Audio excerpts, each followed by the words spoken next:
Hai Sobat Hijau dimanapun kalian berada, masih bersama host kesayangan kalian, Dwi Endah Widiasi.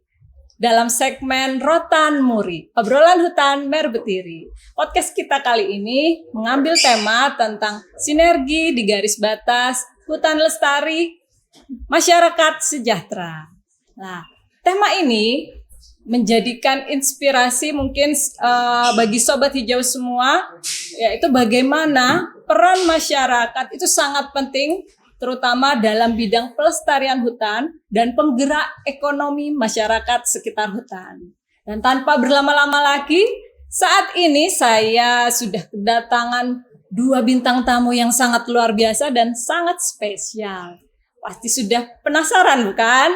Nah, ini bintang tamu kita pada hari ini adalah salah satu lokal champion Merbetiri yang bergerak dalam bidang pengkayaan jenis tanaman endemik Merbetiri. Siapakah dia? Ya, ini dia Bapak Rohim.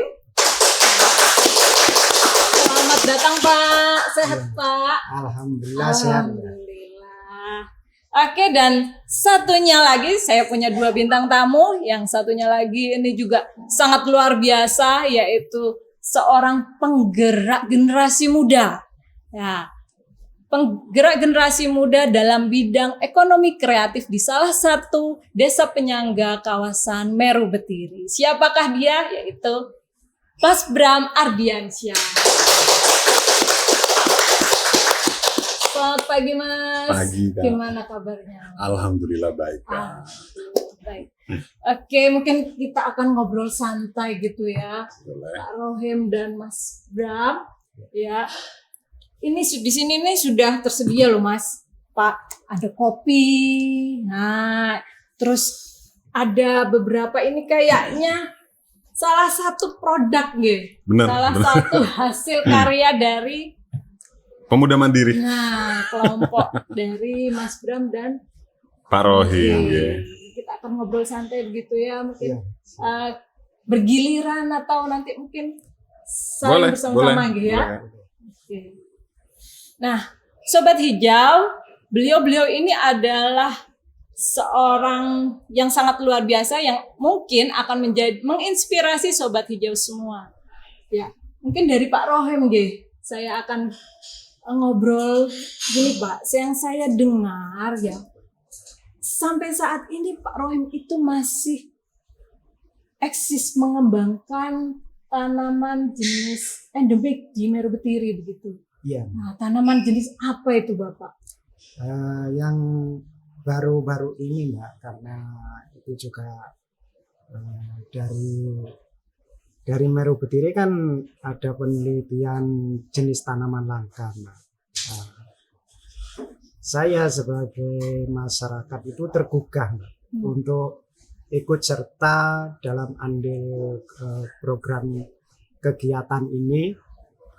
Jadi saya itu juga punya tanggung jawab Mbak, karena saya juga sebagai masyarakat penyangga hutan Merbetiri. Nah, itu salah satunya. Dan seterusnya ke depannya itu saya ingin mengembangkan tanaman langka ini sebagai pengkayaan Mbak. Pengkayaan jenis tanaman langka yang sudah hampir punah di Merbetiri. Iya. Itu salah satunya. Terus ada beberapa treatment menurut kami di kelompok, yaitu jenis tanaman ini memang sulit disemaikan. Termasuk dalam penelitian saya di hutan, kenapa kok ini sulit tumbuhnya, terus dari anakan-anakan itu sangat berkurang sekali.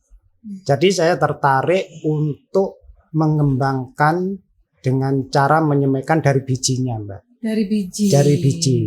Nah, itu salah satunya. Salah satunya. Alhamdulillah sekarang kita sudah berhasil Mbak.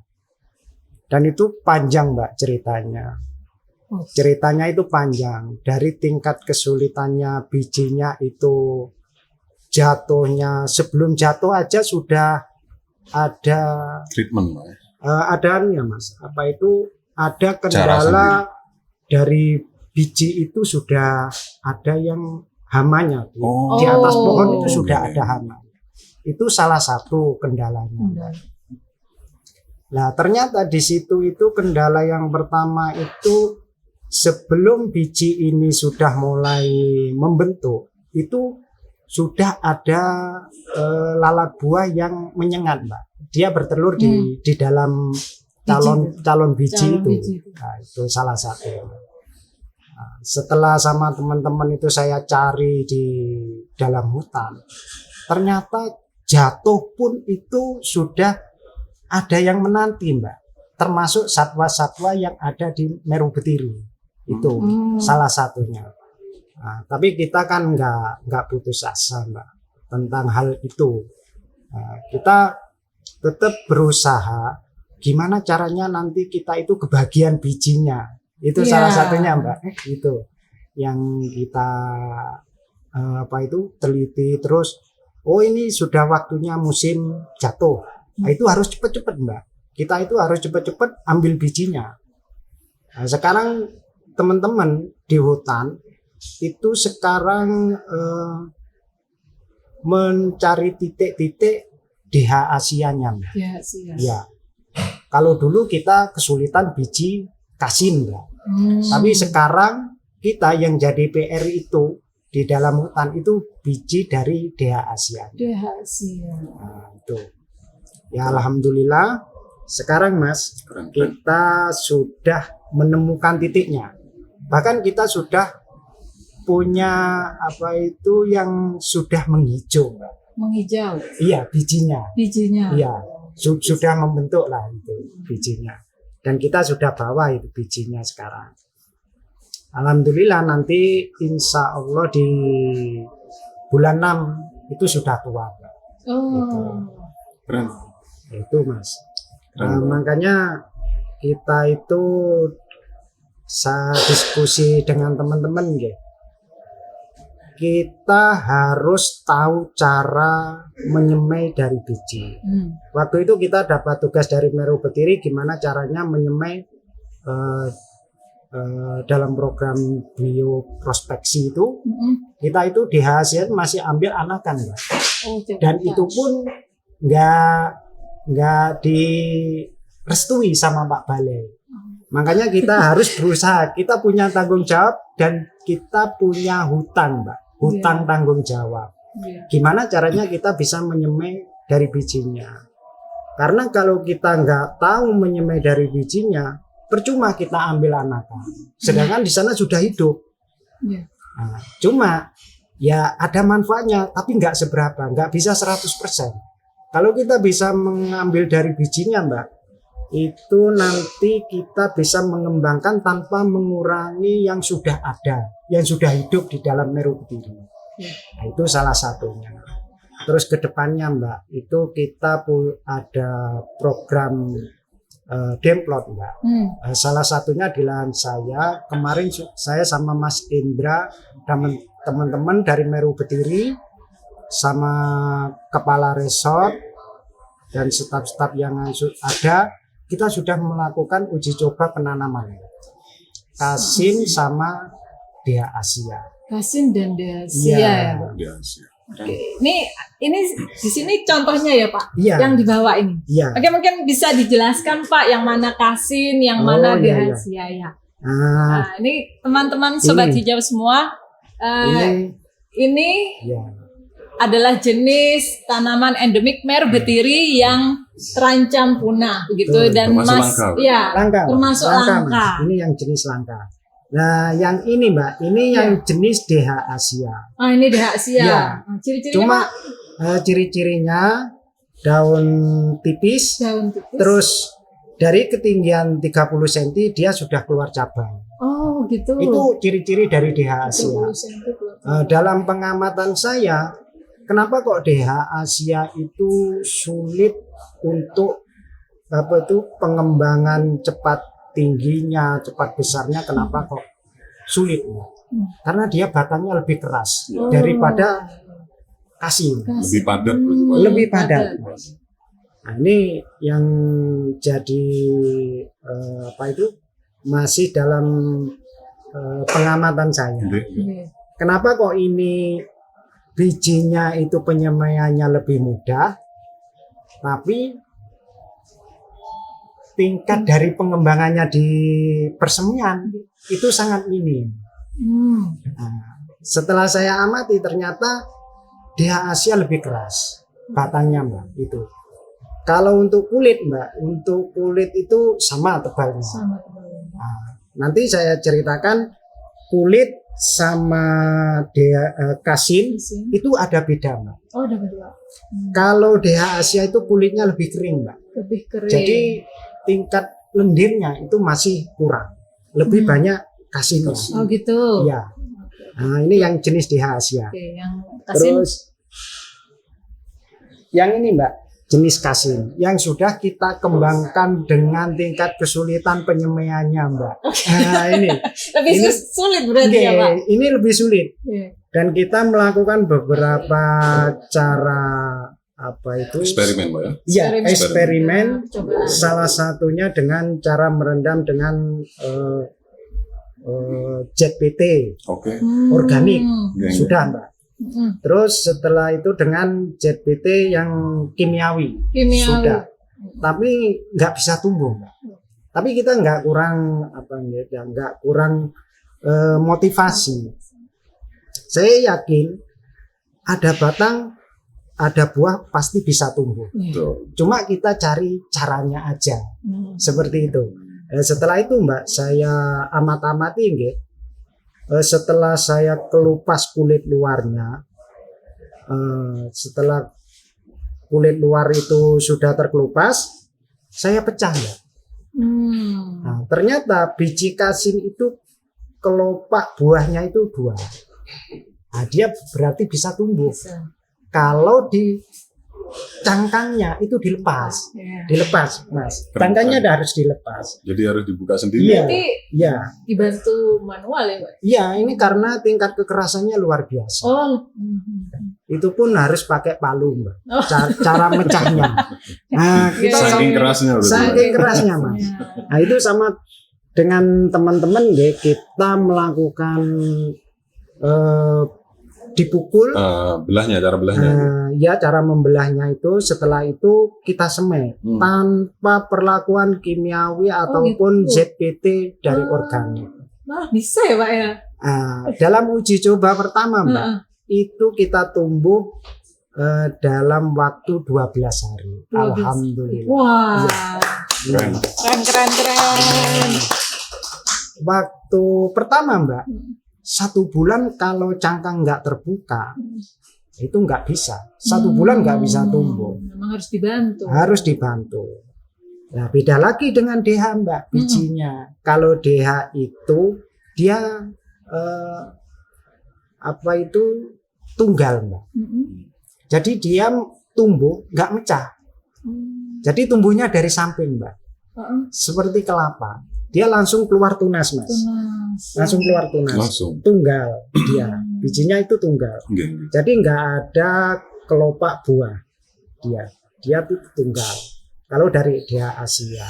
Dan tingkat kecambahnya itu lebih minim Mbak. 1 minggu bisa tumbuh. 1 minggu bisa Iya. tumbuh. Oh. Cuma perbedaannya itu kalau DHA Asia di persemaian tingkat tumbuhnya itu berkurang, tapi kalau kasin tingkat tumbuhnya waktu di semai itu sulit, tapi kalau dia sudah dipindah di polybag, perkembangannya lebih bagus. Oh, malahan Mbak, lebih Iya. bagus di polybag. Lebih bagus. Dia lebih cepat dari DHA Asia.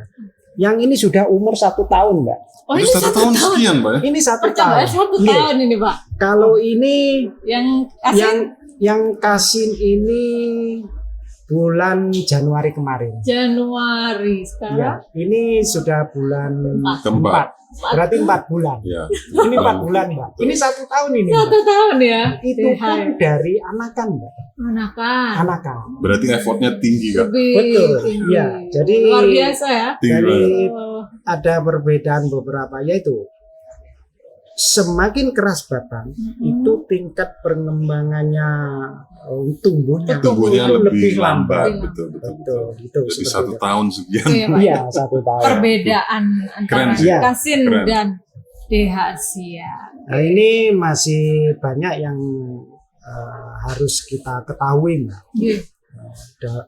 Dalam pengembangan DH sama kasin ini karena tumbuhan langka.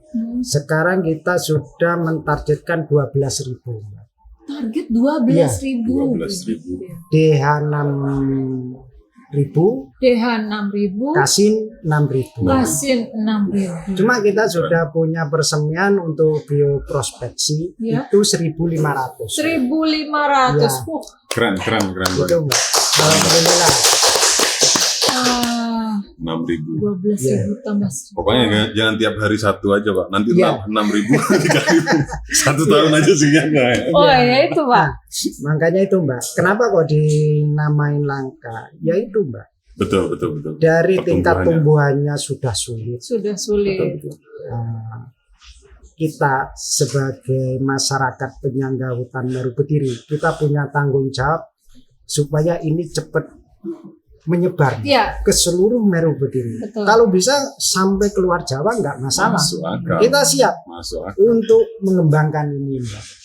Karena ini sudah dibukukan sebagai tanaman langka. Iya. Indonesia jangan sampai kehabisan Dia yang di Asia sama kasih. kasih. Foundation. Itu, Mbak. Oke, luar biasa sekali Keren, ya keren, Pak keren. Rohim. Oke, saya bergeser ya. Saya bergeser ke Mas Bram nih. Oke. Nah, Mas Bram ini kan yang sampai saat ini ya saya dengar nih Mas Bram masih eksis dalam menggerakkan generasi muda ini Mas di salah satu desa penyangga di Meru Betiri. Namanya desa apa itu ya Mas ya? Suranongko Andongrejo. Curah Nongko Dan Andongrejo. Andongrejo. Nah, di sana kan sepertinya Mas Bram ini sebagai motivator terus gimana ya? Nah, biar mereka itu tetap tidak merambah gitu ya Mas ya. Betul. Bagaimana nih Mas awalnya kok bisa mereka tuh tergabung menjadi kelompok pemuda mandiri gitu ya? Berarti dari awal ya? Iya. Agak lama ini Pak Rohim. Berapa ini? Jadi berdirinya Pemuda Mandiri itu awalnya sih dari saya punya project. Awalnya itu dari Dinas Kesehatan, Kak. Itu proyeknya hampir sama seperti MBG. Jadi itu PMT namanya, Program Makanan Tambahan. Yang harusnya melibatkan banyak teman-teman muda di sekitaran desa saya, Andongrejo dan Suranongko. Alhamdulillahnya waktu itu sekitar kurang lebih 16 orang yang membantu proyek saya berjalan, dan alhamdulillah selama 3 bulan itu sukses proyek itu, dan peringkat 1 di Jember. Peringkat 1 di Jember. Nah setelah itu teman-teman muda ini setelah selesainya proyek bingung nggak mau apa nih gitu, mau apa ini, akhirnya sering nongkrong ke rumah, masih sering kumpul ke rumah meskipun pekerjaan itu udah selesai, sering kumpul di rumah. Akhirnya saya bikin ide gimana kalau kita itu menciptakan pekerjaan lagi dengan cara kita itu membangun organisasi berbasis UMKM. Jadi kita ingin mendirikan UMKM sebanyak-banyaknya. Jadi semua ide-ide teman muda itu yang nggak pernah ketampung sementara ini kita tampung nggak? Kita eksperimen, kita uji coba. Ya kebetulan teman-teman itu suka banget bereksperimen. Teman-teman muda suka banget bereksperimen, tetapi yaitu kekurangannya, kurang ada kesempatan. Jadi kita menciptakan kesempatan itu, Kak. Iya. Alhamdulillahnya teman-teman itu selalu bereksperimen, yang bisa melukis, yang bisa istilahnya bikin kayak semacam media sosial itu kita jalankan juga.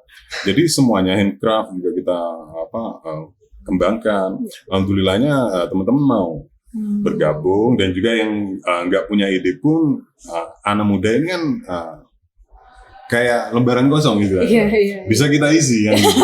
Jadi meskipun ada yang nggak punya ide nih, kita isi dengan ide apa, arahnya kemana kan gitu kan. Jadi kayak nggak bisa jahit, awalnya bisa jahit kan gitu kan. Ada yang nggak bisa sablon, diajarin sablon, jadilah bisnis advertising kan gitu kan. Jadi semuanya itu kita gali dari teman-teman muda di desa, karena mereka kurang kesempatan karena nggak ada di kota kan.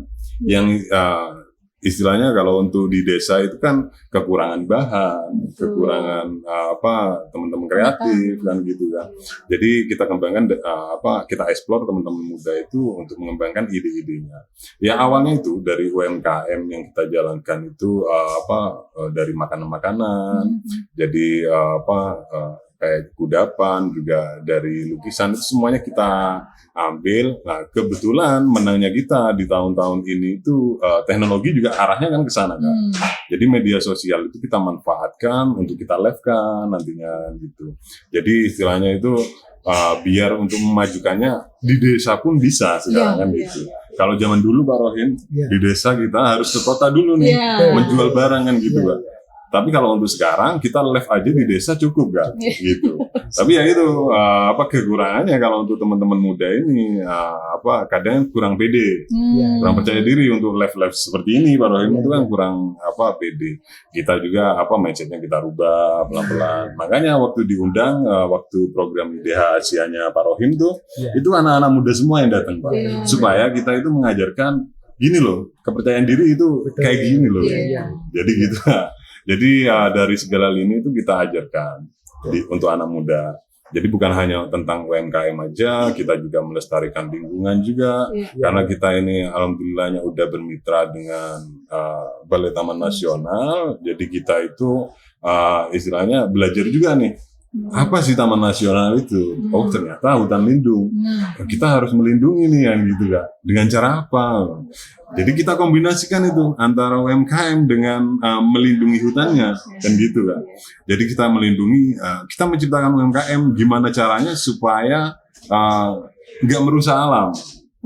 Katakanlah kita itu bikin lukisan seperti ini kan, itu kan lukisannya dari limbah-limbah alam, dari ranting pohon, gitu ya dari batok kelapa, jadi dari tempurung kelapa, juga dari kulit kayu. Ini hasil karyanya ya Mas ya, oke, bisa dilihat ya di kamera bisa ya. Ini hasilnya limbah ya Mas ya. Dari limbah. Ini dari tempurung kelapa, dari ranting pohon asli, juga dari kulit kayu juga. Jadi ini karyanya teman-teman sendiri. Ini dari dari ranting pohon Pak. Ini kulit kayu karet. Kulit kayu karet.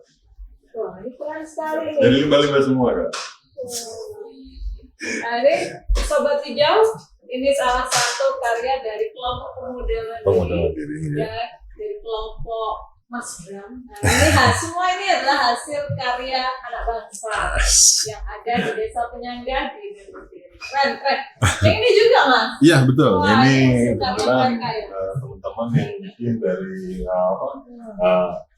macan menandakan untuk hutan lindung kita lestarikan karena udah mulai langka. Ini juga limbah nih. Iya, itu dari limbah kan. Itu dari kulit kayu juga itu kan. Kulit kayu. Wah, idenya kreatif sekali Mas. Idenya di luar ya. Iya, out of the box. Itu teman-teman muda sendiri yang bereksperimen ria, karena itu Baroin, karena kita udah bermitra dengan Taman Nasional. Gimana caranya teman-teman muda ini mendukung Taman Nasional hutan lindung? Kita lindungi juga dengan cara apa? Kita melestarikannya dari karya Baroin. Ya, sungguh sangat menginspirasi sekali ya. Oke, sambil kita melanjutkan obrolan, mungkin bisa dicicipi ini ada kopi yang sudah disiapkan teman-teman media. Dan juga ini kebetulan dari. Oh iya, ini apa nih Mas? Ini karyanya teman-teman muda juga Kak. Ini kudapan itu pia Kak. Ini pia teman-teman, Sobat Hijau semua. Iya, betul. Lalah pia dari hasil karya Itu dari kacang hijau. Monggo, Kacang monggo, Pak Rohim, hijau. monggo dicicipin, Pak Rohim. Kemudian kita juga bikin brownies, Pak Rohim. Kita bikin brownies dari alpukat. Brownies alpukat. Juga ini sekarang lagi eksperimen, teman-teman lagi penjemuran sekarang salai pisang. Sale pisang. Karena di Curanongko, Andorejo dan juga di tempatnya Pak Rohim ini Keraton itu banyak banget pohon Betul. pisang. Iya. Jadi gimana caranya kita itu bikin olahan dari pisang itu sendiri? Karena kalau udah panen raya itu kan, kadang itu sampai matang-matang itu nggak laku. Pak Rohim, betul Pak Rohim ini. Jadi itu kita manfaatkan, kita coba eksperimen sekarang itu salai pisang. Sale pisang. Sale pisang. Keren sekali. Enak. Enak ya? Wah, Iya. mantap ya.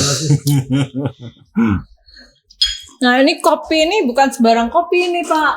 Kopi ini hasil dari kelompok binaan Merpetiri juga. Namanya Oceano Coffee. Makanya Nah, kok ini- beda dari tadi kan? Iya, ini rasanya pasti beda, Pak. Iya, betul.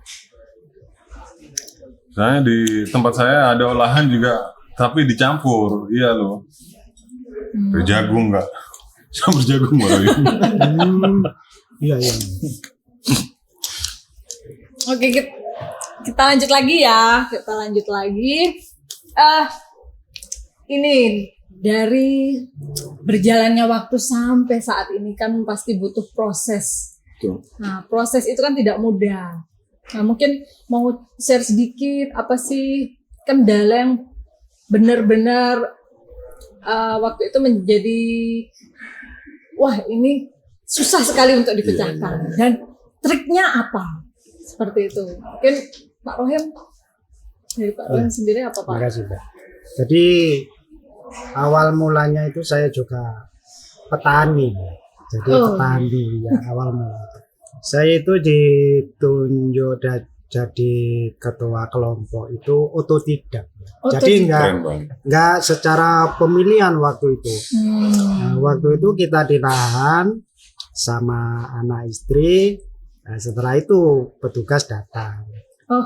Nah, petugas datang Iya, iya. waktu itu ada pengiriman untuk pemulihan ekosistem. Program pemulihan.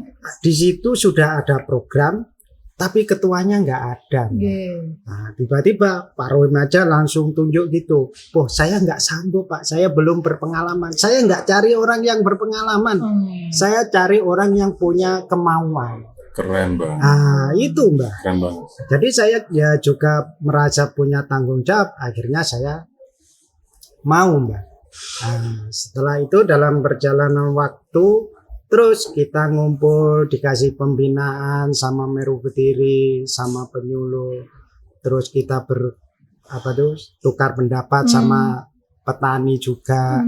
Apa keluhan-keluhan dari pengembangan tanaman pokoknya seperti itu Mbak. Akhirnya dibentuklah sebuah persemian. Persemayan. Iya. Ini persemian ini yang sudah saya tangani itu dari 2017. 2017. Iya. Wah. Sudah lama ya. Cuma dari kendala untuk membuat persemian itu kendalanya yang paling utama itu dari tenaga kerjanya. Mbak. Kerja. Nah, teman-teman kan sudah punya lahan masing-masing. Gitu. Mereka sudah menggarap lahannya dan waktunya pun terbatas untuk mengelola sebuah persemian. Sedangkan persemian itu perlu kesabaran, ketelitian, nggak mudah tiba-tiba menyemai 1 hari 2 hari jadi nggak bisa. Nah itu kendala yang utama. Cuma kita nggak putus asa Mbak. Iya. Karena ini programnya pemberdayaan Mbak. Kita memberdayakan ibu-ibu. Oh gitu Pak. Nah ini Mas, salah satunya itu. Itu ide yang keren sih. Jadi kita memanfaatkan tenaga ibu-ibu yang nganggur-nganggur. Yang biasanya hanya masa aja gitu Pak. Ya, betul keren-keren itu Pak. Jadi kita dalam 1 kilonya polybag itu untuk mengisi tanahnya itu kita patok dengan 25.000, Mbak. Gitu, Pak. Ibu-ibu, saya buatkan alan, Mbak. Sekrupnya, terus tanahnya yang sudah kita olah, pencampurannya sesuai apa itu yang sudah kita alami, gitu. Jadi mereka itu lebih cepat, Mbak, mengisinya. Mereka dalam 6 jam itu bisa mencapai 100.000. 100.000. Alhamdulillah. Nah itu dia bisa bisa mengisi 4 kilo, Mbak. 4 kilo. Iya. Itu per orang, dan kita punya anggota ibu-ibu itu kurang lebihnya ada 5, Mbak. 5. Yang awalnya 5. nganggur. Iya, yang awalnya nganggur. Mas. Jadi dapat Jadi, pendapatan. Programnya karena pemberdayaan, Keren kita banget. harus memberdayakan. Betul. Kita nggak terfokus ke teman-teman, Ya. karena bapak-bapaknya keterbatasan dari mereka mengelola lahan. Ya, Seperti betul. itu. Itu keren banget, Pak. Cuma nanti malamnya bapak-bapaknya kan sudah nganggur nih, ya kita ajak, monggo kita tata sesuai yang sudah ada tempat sekat-sekatnya itu, Mbak, menata polybagnya itu. Nah, setelah itu kita persiapkan bijinya, terus nanti kita semai dulu di bak tabur. Setelah tumbuh, bapak-bapaknya lagi yang kita tarik tenaganya.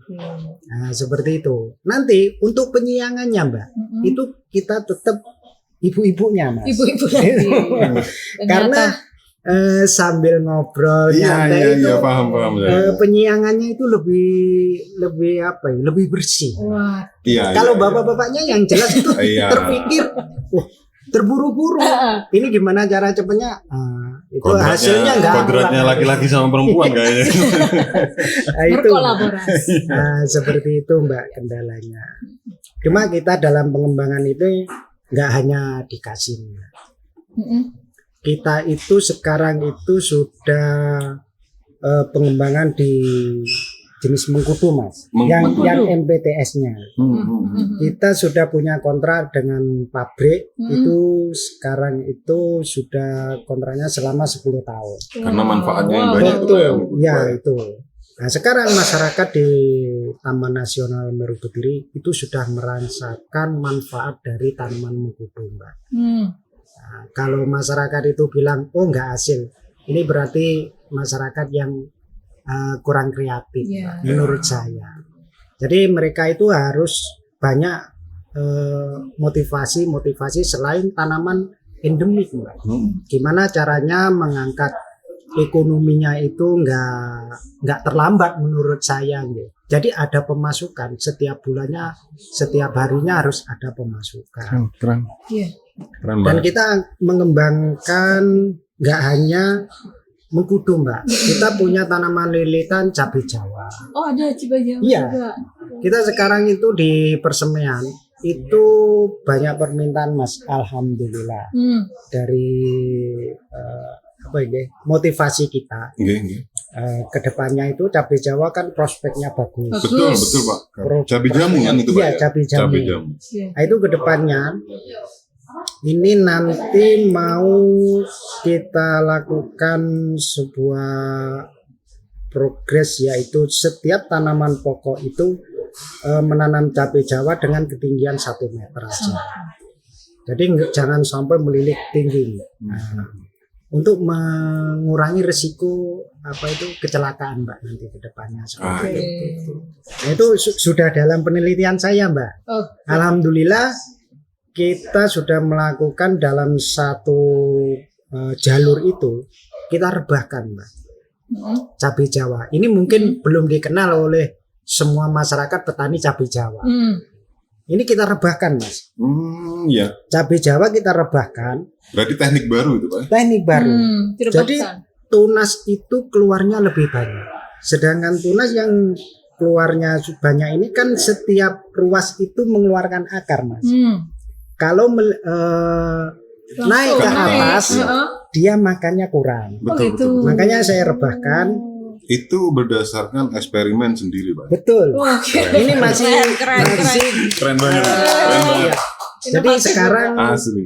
ini masih dalam pengembangan ini, Mbak. Jadi tingkat keberhasilannya itu luar biasa. Bisa 3 kali lipat panennya, Mas. Wah. Buahnya itu bisa 3 kali lipat. Nah, ini belum dikenal sama masyarakat. Betul. Cuma kedepannya itu kita karena di kelompok itu ada program ini, Mbak, pasti kita ajarkan nanti ke petani. Betul. Nah, itu kedepannya, Mbak. Salah satunya pemulihan ekosistemnya, kan tujuan kita itu hutan lestari, masyarakatnya sejahtera. Gitu. Endemik tetap berjalan, MPTS-nya menjadi penopang ekonomi ke depan. Keren banget. Keren, terima kasih Pak Rohim, sangat menginspirasi sekali ya. Dalam proses yang sangat panjang, begitu gigih dan tidak mudah putus asa seperti itu. Oke, mungkin dari Mas Bram sendiri apa Mas? Untuk kendala utama dan trik-triknya menghadapi itu, Mas. Kalau kendala sih kebetulan kalau untuk dari kitanya itu nggak ada sih. Mungkin ini sih lebih di internal sih, lebih di internal. Jadi karena teman-teman muda ini Pak Rohim, karena kita itu kebanyakan anak mudanya, itu perlu ekstra di kesabaran waktu ya. Betul, iya. Karena kalau anak-anak muda ini kan kita ngomong jam 7 pagi gitu. Begadang ini sampai jam 3 pagi akhirnya molor gitu. Jadi kalau untuk waktu itu kita harus ekstra sabar. Dan juga kalau untuk teman-teman muda ini karena kita ingin membangun mindset jadi juga teman-teman untuk biasa. Jadi kita itu harus menyelami di sektor pribadinya juga. Jadi sering kali terjadi itu waktu kita eksperimen itu ada yang urusannya dengan asmara ini Pak Rohim. Kan yang seharusnya kita nggak ada nih kan, seusia kita udah nggak ada, udah habis di masalah itu. Tapi di waktu muda itu asmara itu beban gitu ya. Jadi kita itu harus nge-treat juga anak-anak muda itu ternyata harus kayak gini gitu. Diarahkan betul. Lu gimana ini pacar saya gini Mas? Ini kita itu harus ekstra di sana. Juga kendala keluarga. Kan kadang masalah keluarga juga dicurahkan ke teman, siapa lagi temannya kalau nggak di organisasi kita gitu kan. Dan soalnya semuanya pada gabung kan. Jadi curhat lagi gitu kan. Jadi sering terjadi seperti itu. Jadi kita itu ritme itu sering kita rubah-rubah gitu. Jadi ada penggarapan kayak eksperimen tentang handcraft itu kadang malam kan, jam 12 ke atas. Ya gimana caranya kita harus menyesuaikan untuk anak-anak muda itu supaya anak muda ini kita dulu nih yang istilahnya ngikut mereka gitu, baru kita alihkan sebentar pelan-pelan. Betul. Jadi mindset itu juga kita rubah. Juga ini yang paling parah itu tentang tadi kepercayaan diri. Yang mungkin bagi sebagian besar orang desa kan, itu kadang minder. Jadi itu yang selalu kita tekankan. Zaman udah berubah. Udah berubah gitu. Jadi makanya kita itu harus lebih ke internal. Jadi untuk kendala-kendala seperti itu, saya rasa itu termasuk kendala, tapi menyenangkan. Kalau untuk kendala eksternalnya, insya Allah nggak ada sih kan, karena selama kita berusaha itu bukan kendala kan, itu bukan masalah gitu. Selama kita mau berusaha, kecuali kalau kita menyerah, itu udah gagal gitu. Jadi itu sih ya. Kalau untuk eksternal itu insya Allah kita mengusahakan yang terbaik. Kalau internal nih kita membangun nih jati dirinya anak-anak muda sekitaran desa sana kan gitu kan. Jadi itu sih ya. Makasih Mas Bram, itu trik-triknya Sobat Hijau. Oke, mungkin sebelum kita tutup ya di akhir acara, mungkin ada kata-kata motivasi nih untuk Sobat Hijau yang ada di sana, pesan dan harapannya mungkin Pak Rohim. Terima kasih Mbak. Jadi kita itu jangan sampai membohongi diri sendiri, Mbak. Itu salah satunya. Yang kedua, kita itu harus mengutamakan keikhlasan, kesabaran, dan mengutamakan tanggung jawab kita di sekitaran kita. Jadi kalau ke depan itu, oh ini kurang, menurut saya pribadi, ini kurang cocok. Tapi belum tentu untuk teman-teman itu nggak cocok juga itu. Makanya kita harus memposisikan diri gimana caranya ini bisa dirangkul semua. Jadi dengan satu tujuan, hutan lestari, masyarakatnya sejahtera. Seperti itu. Oke, good. Oke, Mas Bram sendiri mungkin. Apa ya? Ya mungkin selalu berbuat baik sih Kak. Apapun alasannya, entah itu ikhlas atau enggak ikhlas, entah itu terpaksa ataupun enggak terpaksa, karena insya Allah semua itu ada ganjaran baiknya buat kita sendiri. Entah itu kebaikan untuk diri sendiri, untuk orang lain, untuk alam dan semesta. Jadi makanya kalau untuk kita itu baik itu, insya Allah kan di Qurannya udah jelas juga ada balasan kebaikan juga. Entah itu ikhlas, entah itu enggak ikhlas. Dan juga pernah juga terjadi, itu yang lucu sih, di tempat kita sendiri. Itu pernah nggak baik di alam Kak. Jadi pernah ada di Meru Betiri itu kan kalau nggak salah penebangan liar besar-besaran gitu. Yang seharusnya itu kita berbuat baik untuk alam, tetapi dihabisin tuh pohon-pohon di atas itu kan. Akhirnya yang terjadi apa? Karena kita nggak berbuat baik untuk alam, kebalikannya kita kena banjir bandang itu. Kan pernah kan di keraton juga Mbak ya. Sampai-sampai kalau nggak salah kementerian datang juga di sana Mbak. Itulah yang terjadi. Jadi menurut saya sih selalu berbuat baik sih Kak. Apapun alasannya, karena kita sendiri pernah merasakan, semua orang pasti pernah merasakan kebaikan berbalas dengan kebaikan juga untuk kita sendiri. Itu sih Kak. Oke, keren sekali. Give applause dulu. Oke. Terima kasih, saya sudah di sini bersama dengan bintang tamu yang luar biasa dan tentunya saya sangat senang sekali bisa bersama dengan mereka. Oke, sebelum kita akhiri, ada info menarik ini buat Sobat Hijau semua, yaitu dalam rangka memperingati HKAN 2026, Meru Betiri akan ada event nih Sobat Hijau. Namanya Exploration Camp Competition. Nah, pastikan Sobat Hijau semua terus menyaksikan dan pantau terus media sosial Meru Betiri, baik IG atau YouTube ya. Karena di situ akan disampaikan info-info tentang Exploration Competition Meru Betiri, oke? Dan akhir kata, sebelum saya tutup, saya punya pantun nih.